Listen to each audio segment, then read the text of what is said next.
Today challenge இன்னாது ஐஸ்கிரீமில் chilli powder போட்டு சாப்பிடுங்களா, அதுக்கு என்ன சிறப்பாக செஞ்சிடுவோம். சே காய்ஸ், நம்ம ஒரு மாதிரிக்கே சில்லி பவுடர் வந்து கொண்டு வந்தாச்சு, அதே மாதிரி ஐஸ்கிரீம் கொண்டு வந்தாச்சு. இது வந்து நம்ம ஒரே கப்பில் போட்டு இது வந்து கிண்டி நம்ம அந்த சேலஞ்ச் செடி உட்காந்து சாப்பிடும். காய்ஸ், நம்ம ஐஸ்கிரீம் வந்து கொஞ்சம் உருகலை காய்ஸ், கொஞ்சம் கேஸ் ஆயிடுச்சு. இப்போ இது வந்து நம்ம இதுக்குள்ள போட்டுக்கலாம் அழகா மெதுவாக மெல்ல மெல்ல. காய்ஸ், நம்ம ஒரு மாதிரிக்கு ஐஸ்கிரீம் வந்து போட்டுக்கிட்டாச்சு இதுக்குள்ள. இதுக்குள்ள வந்து எல்லாத்தையும் போடணுமா வேணாமான்னு யோசிக்கிறேன் காய்ஸ்.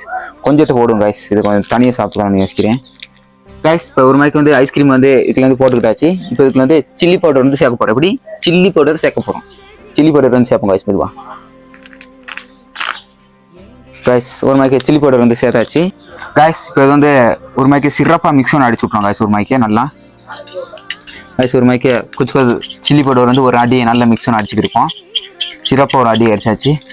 அது நல்லா வந்து ஐஸ்கிரீமோட மிக்ஸ் ஆகிறதுக்காக அடிச்சாச்சு காய்ஸ். இப்போ வந்து நம்ம ஒரு மாதிரி சாப்பிட போகிறோம். சட்டப்படி வாசம் காய்ஸ், ஐஸ்கிரீம் வாசம் அடிக்குது. கொச்சுக்கா பவுடர் அதுக்கு காரம் இல்லை, இதோ நம்ம சாப்பிட்டுக்கலாம்.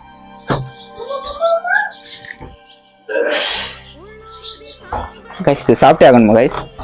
சரி பரவாயில்ல, சொல்லிட்டீங்க தானே, உங்களுக்காக சிறப்பாக செஞ்சிடுவோம்.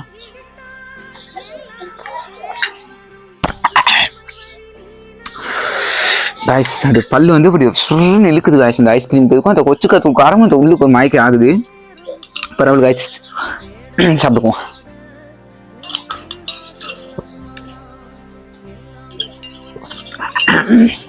வேணுமா கைஸ் உங்களுக்கு?